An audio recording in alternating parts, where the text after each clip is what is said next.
All right, yes, so the program's still now, and we're going to be talking about the ANAMBRA election. As we speak, it is jubilation in Awka, the Anambra State capital, whereby the members of All Progressives Grand Alliance with their candidates are rejoicing, you know, after the declaration of the election. Now, the election is one but too many, you may want to say, because of issues surrounding the election. Prior to the election, during the election, and even after the election. Above it all is the sit-at-home threat that IPOB gave, and of course we understand that IPOB had to rescind that sit-at-home threat so that people could come out to vote. As we speak, Professor Charles Soludo, one-time governor of the Central Bank of Nigeria, and of course a renowned economist by profession, you know, is the governor-elect of Anambra State. So sometime in March next year, he's going to be sworn in as the next governor of Anambra State. Now, we've got Dr. Awo Osaige here, who followed keenly the political developments in Anambra State. Doctor, you're welcome to this program. Thank you, my brother. God bless you. Now, you give us your insights, how you feel generally with the results that emanated from the election. Thank you very much. It's obvious that Anambarians are excited to a great extent. We can see all that, you know, evidence in all the activities going on now. You see, Charles Soludo is someone that we all know. We've known him over the period of time, like you mentioned. One-time central bank governor. We remember the bank consolidation period. It was, those are some of his ideas, and to ensuring that the banks were strong enough to attending to the people. And there were a lot of other policies that he came up with as governor of central bank, which cannot be wished away, which have helped to strengthen this country in terms of economic sector assistance. Now, but again, you look at him, you know, when I heard he was running for elections, I was wondering, how is he going to win this election with all the factors around it? Being that the ruling party is, you know, not the, how will I put it, the All Progressive Congress seemed to be the, or rather the ruling party. That's where the president has come from. There's this belief that wherever the president has come from, there's always this belief that you can always have your way. And I'm happy that democratically the people have been able to prove a point that they want a man that they believe in. And we saw all it also. We saw everything. We saw how the threats of the IPOB and, you know, they were going to blow up the place and all of no elections was going to hold. And eventually we saw how it played out. The security, we must commend the security enforcement agents and commend the police, all that put their hands together, the SS and all whatnot. They did a great job. And I'm so delighted that at least we didn't really hear much of killings back and forth like was envisaged ab initio. But as it stands today now, we know we have the new governor who had been elected, and that's the person of Professor Charles Soludo, who will be governor of Anambra State. My prayer for him and the Anambra people is that he will be able to drive home or bring a whole lot of policies that would help the economy at that level.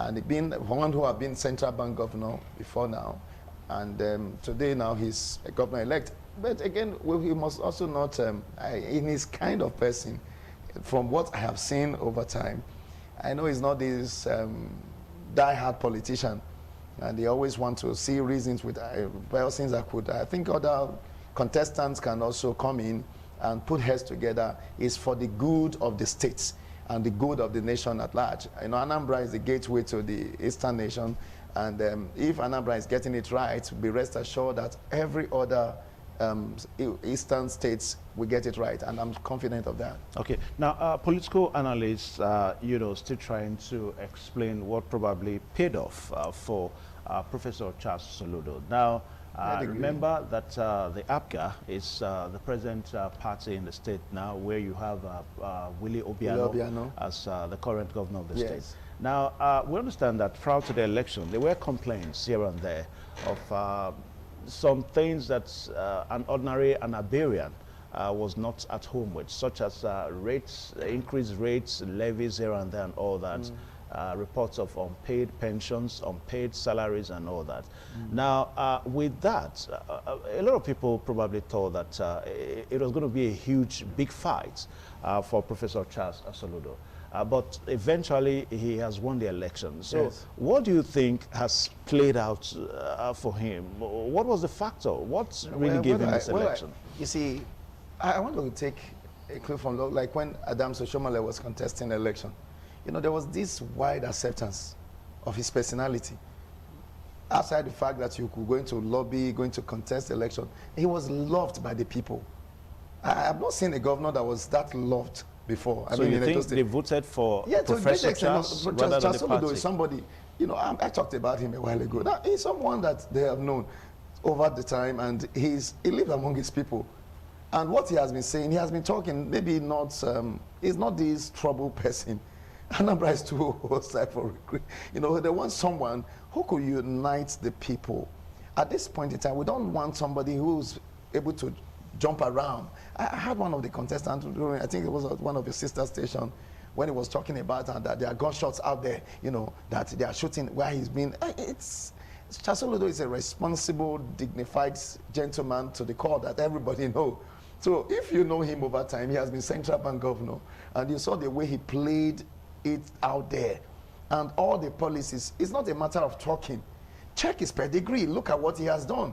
So whether the Willie Obiano's government did not attend to better issues that bother on the people, like increase, they know very well that, yes, even if that's been the case, the man coming now is a different person. And you know the system of governance. It's not that you start controlling the sitting governor. Even if they had some parts they have signed, let's agree that before I could allow you flag the flag of our party, become governor, support you to be governor, obviously there may have been some talk behind closed doors that we will be working together. But you know, when you become governor, it's everywhere. We saw it in Gando J and his predecessor, and we saw it even in Adams Oshiomhole and Godwin Obaseki governor. We've seen it over time. We saw it in Ambode and Tinubu and all those people. So when you have become, when you are in the saddle, when you are the man at the moment, nobody is going to determine or decide for you. Is it Asoludo you will not control? For goodness sake, he has been governor of Central Bank. You know what it means to be governor of Central Bank. And he had no issues, EFCC, criminal. You know, just look at his person.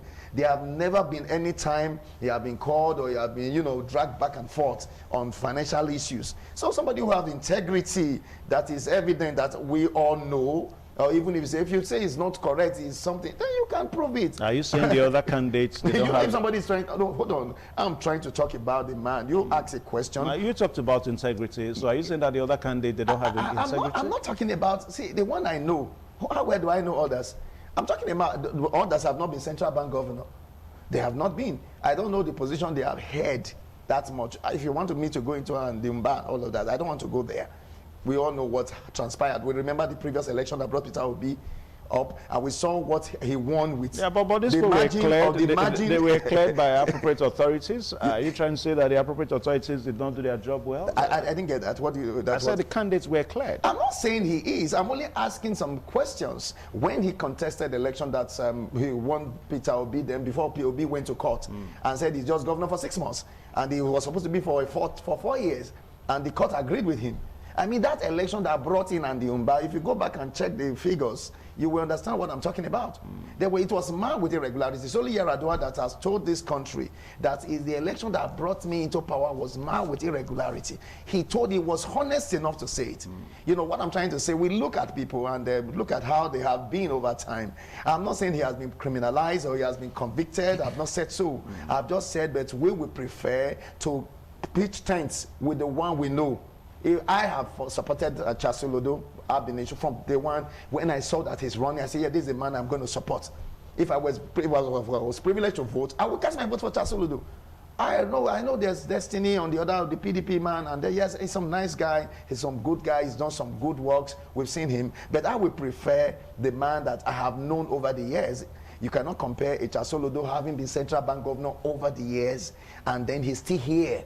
and nobody has said this is what he did, what he didn't do. People that have not even held such position, we know what they are doing. Look at me now. I'm not trying to cast aspersion at anybody. You know, for 8 years now, he's going to be behind bars, and then we saw the money lodged into family. Well, the lawyer told us that they are going to appeal. They will appeal that ruling. We're talking of somebody who was in charge of central bank. People that were not in charge.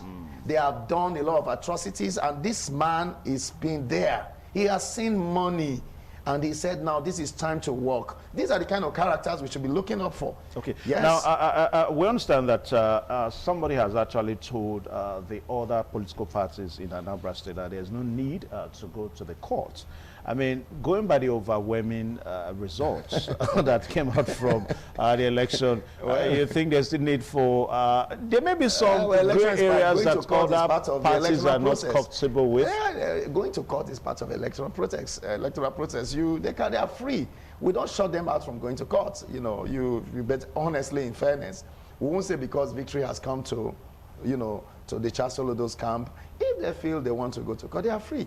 But going to court, to me, it's just a rubber stamp of the court to be appended on the victory of Charles Soludo. But if you see, it's your right to go to court and do the needful, ask your lawyers, pay them some money to go back and forth in court for you. And then at the end of the day, honestly, we know that Charles Soludo will still remain governor, as the case may be. Okay, beautiful one there. Now, Professor Charles Soludo, a former governor of the Central Bank of Nigeria, won the election, even the supplementary election at Ihiala local government. That was one thing that a lot of people, I don't know why some persons, because before that result, it was clear that Professor Charles Soludo was going to win the election. But you just have some politicians, you know, they kept prior on to this time, we have always had funny activities. I'm happy, you know, with the political development of our country. You know, prior to this time, you know, because of that one election, we saw Osun now. We know what happened. We saw Osun. We are out here. We don't have to go into details. We know, we just, you know, Osun, the Adeleke saga, and the Oyetola, we saw what happened. You know, it was just the dangling around, you know, the dying minutes issue, the Maradona dying minute goal, all those kind of stuff. We saw Hopozadima, you know, and all of those things that have happened. We don't want to go into all that. We need to clean up. We need to do the right thing. We need to bring in good leaders that we champion the cause of leadership and that we enhance the people and to inspire the people to greatness. I think that's what we need now. We don't need people that will tell you I'm one chief from one local corner, somewhere wherever you are, or whatever you think you own, you are the multi-billionaire. Nobody is interested in your billions. We're only concerned about leadership. If you don't know leadership, you don't know anything. Even if you have all the billions in the world, you need to have a sense of management, a sense of responsibility. You need to be loyal to your people. You need to be committed to governance. I think that is where we should go to. Okay. And that the people are trying to get up and get it right. I praise Anambarians and I commend them. Despite the many trouble, the IPOB here and there, Anambarian has gotten it right, and I must give them kudos for that. Now, Nnamdi Kanu is built to appear in courts again today. Yes. For some persons, they are saying that IPOB need not to go back on the seat at home order, because that seems to be, it's going to be happening again. I just read it a while ago in the papers that IPOB is going back on the seat at home.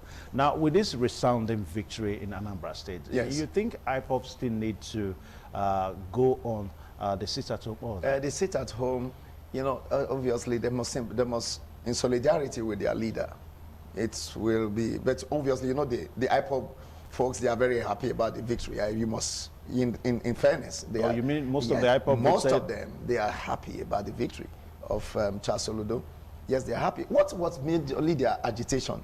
What was their cry? What was really the cry of the IPOB that we have now criminalized, that IPOBs or whatever, and they are now part of the extreme sects of the world that we talked about? They didn't start off like that. I was asking a young lady yesterday who apparently was a colleague of mine, and I said, look, he said when she was growing up, she never really saw IPOB as, you know, they were just normal, just like a group that want to fight for the rights of their people. I think that is basically what they started with. Yes, some level of violence and mismanagement of certain emotion and trying to make some derogatory comments. I think that is where all this laid out. Their leader may have been very, very vocal and very, very sarcastic, I must say. He uses words the way I don't like. I wouldn't stop him. Your agendas, your agitations is quite noted, but that you begin to make derogatory comments and probing into people's private lives, that's what I don't understand. And that is basically what got him into much of the trouble. So it's not the issue of maybe you don't like policy. I have spoken against government. I have spoken against government policy. I don't have to get into your life, because we still first and foremost must understand that we are Africans. And yes, if we say we should respect our elders. I believe that so much. You can't take that away from me. I cannot bring Governor Obaseki now and start lamponing on him because I feel I can talk. No, I should have sense enough to know that there must be some way I talk to him. If I don't agree with him, I'm going to say, I don't agree with this. Well, Nnamdi Kanu is not having a personal problem with any president. No. We look at the way he was talking about the president, his e-health, he's talking about Sudan and all of those. Those are personal. The charges against him, they don't. You may call it, but people, you remember the way it was. I remember. I don't want to mention names. I want to be very careful with what I'm speaking. I remember in a church, it was said that, when there was a certain write-up that, a renowned pastor said, can you imagine? He didn't get it right. He misconstrued what was written, that the president is not the person here. And he began to say it, even in the church. And then the people now started saying, no, that is not what the man wrote. He's trying to just, it's a write-up. It's like maybe they said now, Evans Onoke is the governor of Edo State. Actually, it's Evans that controls the governor. He would not put up a write-up like that. And then I say, he will not be linking it up to several times you've had time with governor. And people will not believe it. Well, it's a write-up to make you think. Anyway, that is basically what I'm trying to say. But he misconstrued, he misled people at that instance by the comments he made. And by the things he was saying, he have pictorial evidence, he have this and that. Anyway, let us not preempt the issue now, because the case is in court. Hold on, please. He's in court. Yeah. I'm not against him. Yeah. When you are in court, if your lawyers are there, you should go to court and prove your case. If you are innocent, the court will vindicate you. There's no court that will convict an innocent man. In a case like this, it's proved beyond reasonable doubt. All right, so let's wait. It's not for us to judge here. It's not we're for not us judging him. I'm not judgmental. No. I'm not saying you are judgmental. I'm only trying to say we are not judging him. Yeah. The matter is before court. We are not speaking about the matter in court. We are talking about what led to this. Yeah. We must learn so that others will also learn. And that's why I say it's not as if he's having a personal issue with any person in government. I mean, the charges are there. The charges about 21 counts charges that the federal government has laid against him. So there's no personal. I remember Donald Trump. There was a lady that saw him and she was riding on the bicycle, and that she believed. Anyway, I'm trying to say something. I'm I'm trying to say what I saw. Yeah. It wasn't. It's all over media. When she did that, she was sacked in her job. Anyway, let us not dwell on that, because that's not the focus of our discussion this morning. We're looking at the Professor Charles Soludo's election. It has now become Professor Charles Soludo's election because he has won. Now, one thing that we must talk here is the way the results came. We're told that Professor Charles Soludo garnered a total number of 112,229 votes, twice more than his closest rivals, who is the PDP's candidate Ozigbo, to return as the winner. And Ozigbo pulled 53,807, while Andy Uba of the All Progressives Congress pulled 43,285. Senator Ifeanyi Uba scored 21,261. Now, all these points to one thing, that the voters' apathy in ANAMBRA, because for some people, this is still a far cry when you consider it to the amount of voters that actually registered for these votes. That's true. A whole lot, like I said, you look at the states. And they sit at home, a whole lot of persons are scared. A lot of people have left town because they don't know what was going to happen. I know some persons were calling me and say, it's like the war. They say, war. I said, what war? They say, war is about, they see soldiers everywhere and, they are afraid. A lot of people that ordinarily would have voted, they left town. You see, maybe those guys or those folks that left town could have voted for the other candidates. That's elections for you. So they were no longer around to vote, to exercise their franchise. So that's basically what happened. And we will not count those that didn't vote, but we only know there were more folks that registered. And of course, by the result, he has met the requirements. You understand? So, but That's why it's a lesson for other political actors. You should try to ensure there is peace before the election. Don't try to make the whole thing hopeless, as it were. The way the ANAMBRA election was noised around, it's going to be bloody, it's going to be this and that. So a lot of people don't want to die. They know when we die, you become governor, but I have to run out of town. And whoever becomes governor will come back and continue paying our bills, as it were. I think that's basically what it is. So if you are seeking political office, try to ensure you make peace and ensure the people are at peace that will vote for you. If there's no peace in the land, if there's no peace, there cannot be an election. You cannot conduct election in a rancorous environment. It's not done. American elections years ago, you saw Donald Roosevelt becoming 3 times president because of war. There was trouble, so there's no way you could conduct election. Okay. So we need to be at peace with ourselves to win elections. At peace. I think peace gradually is going to return to Anambra State after this election has been completed. Now, I told you that we're also going to be looking at what transpired yesterday on the floor of the Senate, to be precise, whereby the members of the National Assembly has finally laid to rest, to me want to say, to the electoral amendment issue. One big tussle for, you know, I remember this, it started somewhere around the 7th Assembly until the 8th Assembly, and of course, finally the 9th Assembly had to put to rest yesterday by signing now, the president is going to accent to it now, by signing to the Electoral Amendment Act Bill 2021. One big thing that a lot of people have expected. Only the fact that governors, most especially governors under the aegis of the All Progressives Congress Forum, seems not to be happy, because there's an aspect of the bill, that's the 87, clause 87 now, that says that all candidates must be gotten through the direct election. In other words, for you to emerge as a candidate in any election, you must be voted in by all registered members of a political parties. Now, these governors are not happy with it, because for them, you know how candidates emerge. The governors will have to, or the parties I should say now, invariably the governors, because the governors are the leaders of these parties will have to send their representatives, their representatives, so to say now, to elect the candidates of the political parties. Now, Dr. Awosaige. Yes. Now, the Electoral Amendment Bill has finally, somehow, we still expect the president to accent to it. What are your insights, about this? Well, it's a good thing that has happened. If we say it's late, but we should accept it, that is coming now. I know this Iraqi government were all over it, jumping back and forth, seeking one way or the other, and, it didn't see the light of the day then. But as it's coming now, it's good.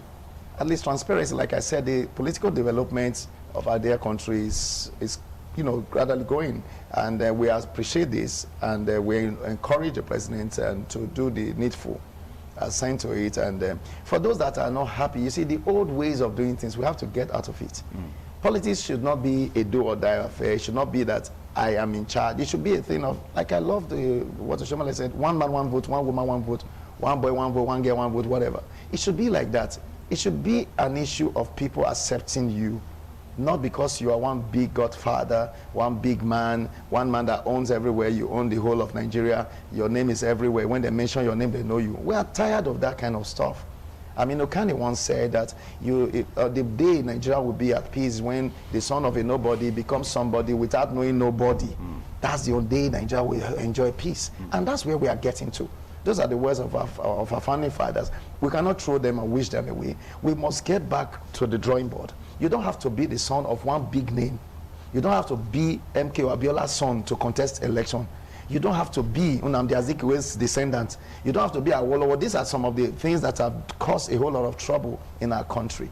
And this is what this kind of bill is going to cure. Okay. Now, there's no doubt that if eventually this bill says the accents of the president, if the president accents to it, then of course it becomes a law. But one question that we must ask here is whether INEC, because the way it is now, the primaries are being conducted by the parties and, Yes. of course, supervised by the INEC. Yes. Now, it is only for delegates of political parties. But right now, if this bill goes into law, then, of course, it means that all card-carrying members of each political parties will have to choose, aspirant and become candidates. The question is, do you think INEC has the power to handle such a situation? When INEC, they will do what they feel good to do. And the court is always there. It's always the last resort. No, we're not talking about the court now. Yes. We're looking at the capacity of the Independent National Electoral Commission. Well, you just call them Independent National Electoral Commission. That's what they are. They have the wherewithal. They have the wherewithal to do it. Yes, they have the capacity and they are empowered to do so. They can. Obviously, they can. They have the right resources, the right manpower. Yeah, when you talk about manpower, because the primaries, the indirect, the direct primaries is going to be more of an election. It's going to be more of the general election, where you have all card-carrying members. The only thing is that I'm a card-carrying member of a political party, then of course I can choose the candidate. Okay. So we are looking at the volume of people that will turn out. What you are saying. Yeah, that will turn out. Yes, it will be very, very, very ethic, honestly. And the process for INEC. It will overwhelm them. Let's be very factual. It will overwhelm them. I think that's what it is. So when a law comes and when you start finding the lacunas and the loopholes, and there will be room for amendments. But the first thing that it has come, which we appreciate that, but it may not necessarily sail through the way we so desire. And that brings us to amendments and checking the bet. Ordinarily, the drafters and those that brought it up, ordinarily should have taken to cognizance these issues you are raising.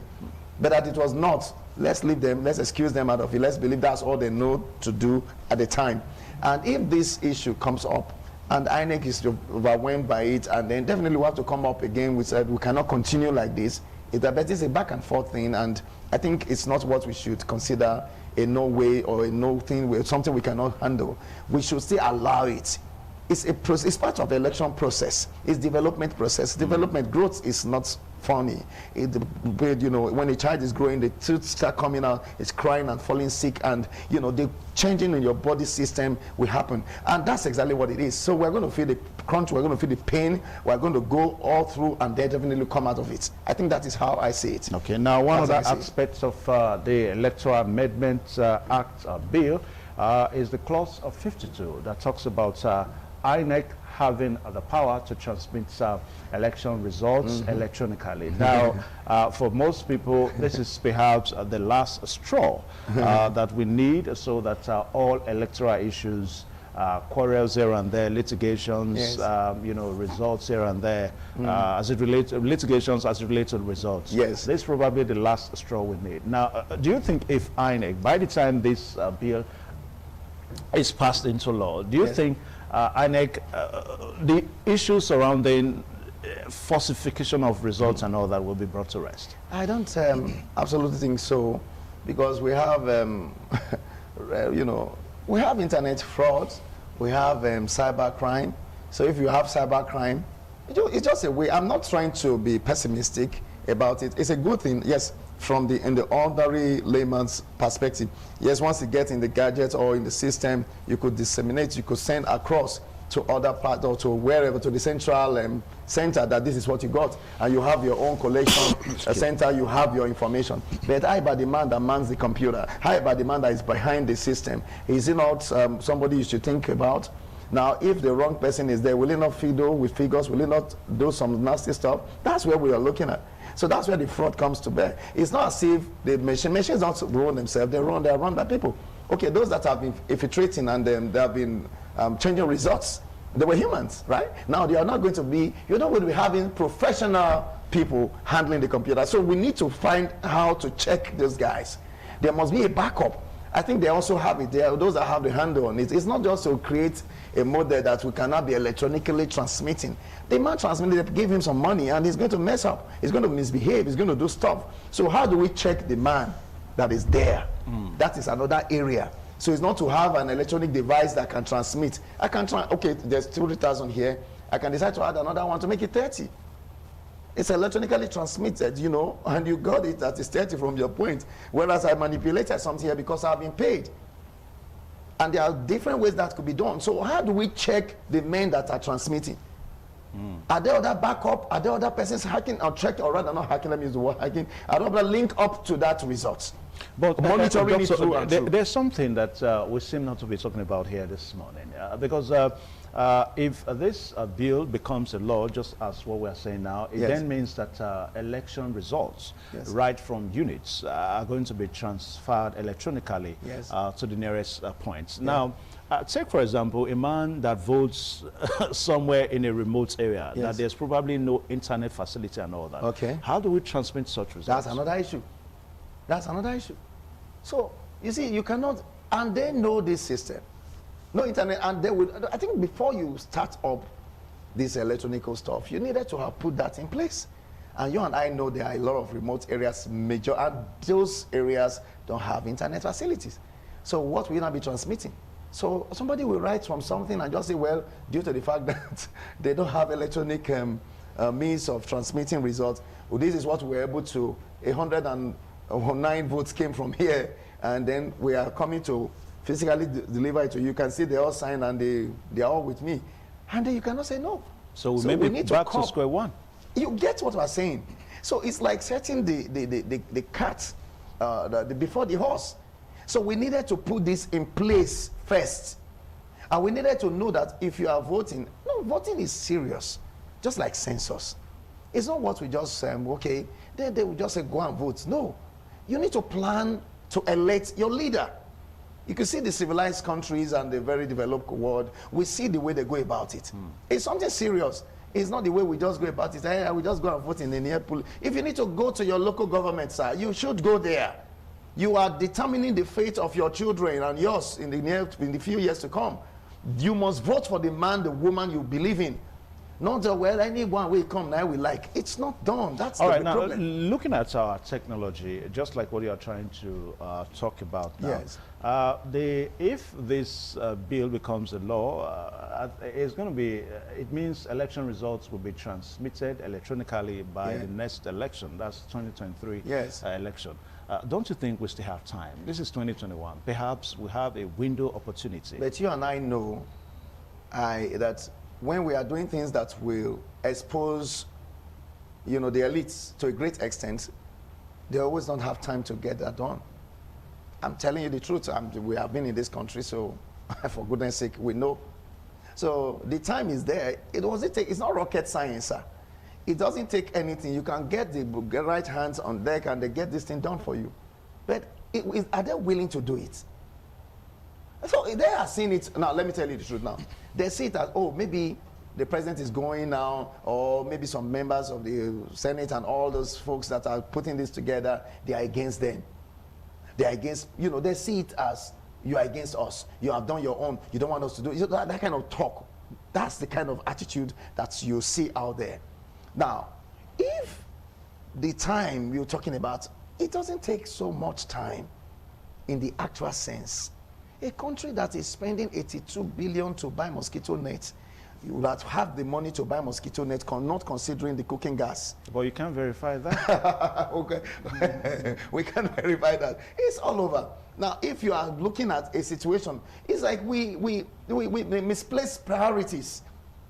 This is something that should be given utmost attention. But will it be given? That is the question. Okay, now let's go back to the direct election thing one more time.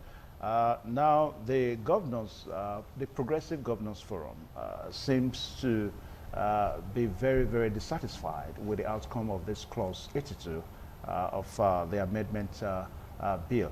Now, for most political analysts, they see that these governors are going to influence the president not to finally accent to this bill. Now, the question that is being asked, these governors, are they really political? Are they democratic? And that's, you can say that to the birds, all I care. The truth is that politics, like I just said, are political development. It's still in the process. Even in America, I remember George Bush during his time, we saw some ballot box in the church. A whole lot of things happen, even as developed as America is today. Politics is something that, trigger up a lot of things. They have their ways and there are ways they have been winning. You know, that somebody have been successfully winning elections, fight your enemies, settle some people, put your boys on the street to stay the ballot box, and all of those stuff we have witnessed. So, if you have been a man that have been in the forefront of leading team to pull ballot boxes, then how will you support a thing like this? That you are in the Senate doesn't mean you forgot how you got in. Or were we not there when a senator led some miscreants into the hollow chambers to move the maize? Were we not here? Or what has been said about that? Do you know what it means to desecrate the National Assembly? And nobody has said anything about that. It's nothing anymore. We have forgotten all of that now. So that's what we're saying. The same characters, they are there. People that lack integrity, with all respect to them. When you do things and just feel Nigerians are just forgotten about it. The same character will come up again and say that we don't agree, we don't do this, because they know how they have been winning elections. This one is going to block those loopholes. If those loopholes are blocked, then how will they now win? So they have to fight back. Like we say, corruption, fight back. They have to fight back to ensuring that the old is sustained. So it's going to be a tussle. That's why Nigerians must also join their voice, must join in this, not just to sit back and say, well, not consign me, anyone way come, we come. No, not like that. Join your voice. And I'm very proud of our people who take our time to make calls in forums like this, and they contribute their own quota so that the country, the government, the leadership, and everybody gets to know, international communities, everybody gets to know that this is what our folks are asking for. They are not asking for too much. You have been there. For crying out loud, we need sane and we need very reputable and responsible, accountable leaders. Not the one that tell you, I have this in Kafanchan, I have this everything, I have been so good to you. No, no, no, no. Government is for the people. That is democracy. You cannot remove the people from democratic system. You are trying to shut me out by threatening, coming with bullion and vans and money back and forth, throwing around the streets, spraying. These are things. I saw people being, even in the course of the ANAMBRA election, we saw people receiving money. So it has become one nasty stuff that has been happening and frustrating the whole lot. And that is why we must stand up and must fight against these unnecessary acts of evil. Okay. Now, the president has about 7 days, in other words, by Tuesday next week, because the bill was taken to him yesterday. So by Tuesday next week, the president would have accented to this bill so that it becomes a law. Now, what do you think should be going on now in the minds of highly esteemed senators? They are all around the Aso Rock trying to say to Mr. President to have a meeting with Mr. President. And the Progressive Governance Forum too, also trying to do their own bit. Oh yes, that's exactly what's going on. You know very well that's exactly what's going on. But don't you think the president, by law, should be more responsive to the senators, the legislators? Because the law put the pen in his hand. Now, if he doesn't assent, that settles it. But again, the Senate can also pass it into law in their ways. You know that becomes that's another process. Now, the president on his own, if he doesn't assent, he has not committed any offense. And if he does, he has not. Are you getting the picture? Yeah, but the question I'm asking, I mean, there are 3 arms of government. Absolutely. You have the executive, the legislature, and the judiciary. Yes. Now, the judiciary, I mean, the legislature now has done its own bit. Yes. The onus now lies on the presidency. Yes. The issue of talking about the Progressive Governors Forum, that they have influence over this, the president, that they can, I don't think so. They may have influence, we don't have influence over his pen. For goodness sake, he can stroke it. You know, President Muhammadu Buhari, to a great extent, he's not that kind of person that is too loud in the actual sense. If he wants to put, he will look at it. If he's convinced that this thing is going to go the way he feels he will do it. That's the truth. Okay. And there's nothing nobody can stop him from. Is he not the president? He has the power to do it. He's empowered by the Constitution to do it. And if he doesn't, we cannot force him to do it. My prayer is that, Mr. President, sign this thing for me. Okay. All right. So that's the expectations of the senators and even most Nigerians out there. Yes. Because the truth of the matter is that if this bill comes into law, then, of course, the whole issue that we've been dealing with as it relates to elections in this country is going to be brought to rest. That's just the truth. Now, let's look at Edo State. We said we're going to look at reinventing governance in Edo State, the bottom-top approach. Now, If you take a look now, you know, with some of the developmental strides, Yes. you go around major streets at night in those states, you find everywhere is lit up. I was at the King Square yesterday. I mean, It was amazing. You can pick a pin. Absolutely. When a pin falls down, you can pick it up. Kudos But to the governor. the concern is, will this be sustained? That is it. I want to Now, take it up yes, from you there. see, you can only speak for today. You see, the greatest challenge have been people coming with great ideas. Sustainability is another thing altogether. You know, to come up with this idea and funding it and putting in so much to make it work, it costs money. And it costs a whole lot of stuff. You have to put your head to work. Now, leaving that when he's after 2024, for goodness sake, Governor Obaseki will be out of office. Somebody is coming. I don't know who is going to come. I don't know how it's going to play out. Will this be sustained? That's the big question. So it lies in us, the electorate. We need to begin to think beyond one person who is governor. How do we really come up with this structure? Look at international developed communities now. They already have a blueprint of how they are working.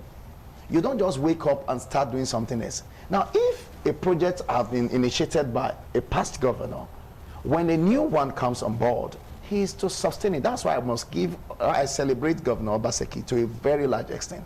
I have my own other areas I could say, no, I'm not comfortable with this. But this area, look at what Governor Ogbemudia started.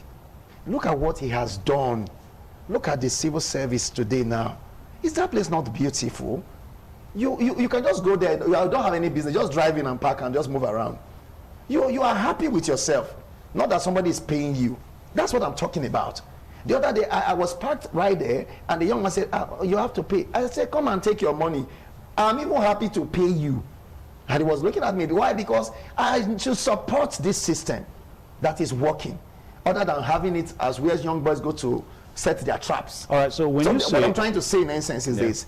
We should be looking at sustaining what has been started and initiated by previous government. When he leaves office today, who sustained his work? Okay. That's Now, one thing that this present administration in Edo State has always brought to bear every year is the Alagodao Summit. As we speak now, by 2 days from now, on the 12th to be precise, we're going to have another one in Edo State. Now, in that summit, you know, people are brought to bear to look at the opportunities in Edo State as it relates to job opportunities, as it relates to you know, ways you can actually bring development to bear, as it were. But there is an aspect that people don't talk about. The issue that has to do with really making life bearable in Edo State. You understand? Now, you still have issues that relates to rates, expensive rates, and all that and all that. So I think we should also talk about that. Yes, the Alagodao is come, and it's a good one that the governor has put up, that great minds come together, you know, inspire the people, talk to you about how you could make things work. And to a great extent, a whole lot of young people are beginning to key into this, and it's been marvelous, it's been wonderful. It's been an inspirational time, and a whole lot of things are happening. But like you rightly mentioned, that the rates and the people are finding life very unbearable, and we are living in difficult times. And that's what, again, I believe governance should address. You know, we have a whole lot of bills paid. You have shop owners crying. You have cooking gas on the so high. Yes, we have all these things coming up, and this boils down to one thing: their fees, their pay, their salaries have not gone up. You see, and now inflation is eating up everything. So I cannot even consider the seminar you are putting up for me to come listen to that, because I can't even take care of my family. I can't take care of the folks around me. I cannot feed myself. I have a lot of trouble back and forth to even get petrol. Now petrol price has been on the increase again, and we saw all of that. You know, people are tired. In as much as we are trying to make people work, we should also have this understanding that the average man is going through pains. And I think the government have the capacity, have the wherewithal to cushion the pains of the people. Okay. There was a president in this country, Muhammadu Yar'Adua. Yar'Adua was the one that actually brought down the price of petrol he saw the pains of the people, and he decided to key into it and see how he can cushion their pain. I think the government should also be about helping to ameliorate, to helping to bring down the pains and see how you could be a part of their lives, not just vote for one. Just be one, a young man, 2 million on the streets. That's nothing. We're talking about how we can have a system that checkmates this pain and plight, these multiple taxes. Like mamas want to sell, and you see cats and everywhere, bills they have to pay. The bus driver say, I pay this, I pay. I hear them all the time complaining, and people are not finding things easy. Things are so difficult. The food prices are on the high. Now we talked about the farmers are unable to go to their farms. And now this is where government should come in so strong to ensuring that the farmers are protected. If we don't have farmers, how would we feed?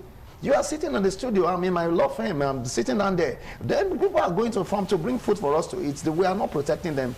And today now we are complaining we are buying one tuber of yam for 1,500 naira. These are issues that we should address, and that is where it's government that have the capacity to ensuring these people are protected. We should treat them as now. One thing I must let you know is that I like when the Edo State government talks about the Alagodao summits, because I know that it is an avenue for people to really understand what this government is all about, as it really relates to development, as it relates to infrastructural development generally. Now, Dr. Awosage, Patrick Awosage, you are a citizen of this state. You reside here. Yes. Now, you look at Edo State in its entirety. Yes. If you were to take it from the bottom-top approach, just like what we have on the screen there, if you had to take it from the bottom-top approach, as it relates to Edo State in its entirety, infrastructural developments, business-wise and all that, where do you think the government should start from? Now, first and foremost, when people are hungry, they can't think well. Honestly, we need to address poverty. I know there's an extent you can address poverty. Let people wake up and find something to eat. Then you can now start telling them about what Alagodao stands for. Go to the ring road, you hear a lot of young folks around there. What are they doing? Government can find a way. It may not be a proper arrangement. It could be contracted. I know the government he understands how those things work. It could contract it to some persons that will clear up these young people. There are many young, homeless young people in Benin City. Now, how do we help them? If they can find little things to eat, there and there you cannot begin to put ideas into them. We're not talking about going to school now, because a whole lot of them are dropped out of school. They cannot even go back. The fees are on the high. And a whole lot of them may have even gone to school. Gone to school. No, the ones that I'm coming to that. We're talking from the bottom. We're talking about those that they have opportunity to jump into the bus to do his conductor work. And he's not thinking of, where am I? I'm lost in the city. So there must be some way we come back home to addressing these issues. Now, those graduates that are graduated folks that are out of school, that don't have anything they are doing, they have been trying to get in a job, there should be some structural way of reintegrating them. And he said, well, why? That's why we pay taxes. That we can be helping them up and engaging them. I remember the governor once said that he's going to bring in those guys and to work in the construction site, and they're going. I remember something. I can't really put a hand on that. But don't you think the Edo State government has? Because just like what I told you, I follow government a lot, government policies and activities and all that. Now, for Godwin Obaseki's administration, I know that there are opportunities. This Lauda summit I talked about now, it is to further let people know that, look, this is what government has for you. Yes. Take advantage of it. Exactly. But you discover that in Edo State, a huge number of people, a huge number of youths, you may want to say, still don't make themselves available. So what do you think are the issues? How do you make them available? That's what I'm saying. I won't make you available. Now, it is you that has to make yourself available. Exactly what I'm trying to say. You need to make it appealing. You need to make it, you need to communicate it in the language I will understand. Government have made several promises in time past, and people see it as one of those talk. You need to make me understand that what we are saying now, it will better me. That's the point I'm making. I beg you, you know the usual talk. It's one of those talk. I was there the other day, and at the end, okay, those that have attended, is there any way of getting back to them after the Great Summit? Okay, somebody have gotten idea. The Nursing motto, for instance, I want to do this. This man has come to bombard the whole place with all beautiful ideas. And this young man say, hey, I really want, but I don't have cash. I don't have a startup. I'm a lawyer to one a polytechnic now that is coming from the US. And now what they want to do, let me tell you. They said, we want to help Nigerians, train them. Now, this one is not polytechnic schooling now. They want to give you some training, maybe in solar or whatever. And at the end, we rent a shop for you. We stock you up.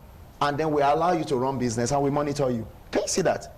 Now, after they allow that, you know, conference or teachings or whatever it is. Summit as it stands. Now, how do we get back to the people? Now, you learned this. Yes, come. We are going to do this. What are you doing? Are you wanting me to go get money to start off something, and I don't have it? Anyway, I think this time will permit us now. That is basically the challenge. Yeah, well, this is all time will permit us to say to take now. Now, the Allowed Without Summit is ongoing, so we're going to have time so that we can really talk about that proper. Because for us here is to look at government's policies and programs and see how it can benefits you. A very big thank you, Dr. Awosage. Always exciting to have you. It's always my pleasure. This morning on Thank you. We'll take a short pause now for other segments. Please stay tuned.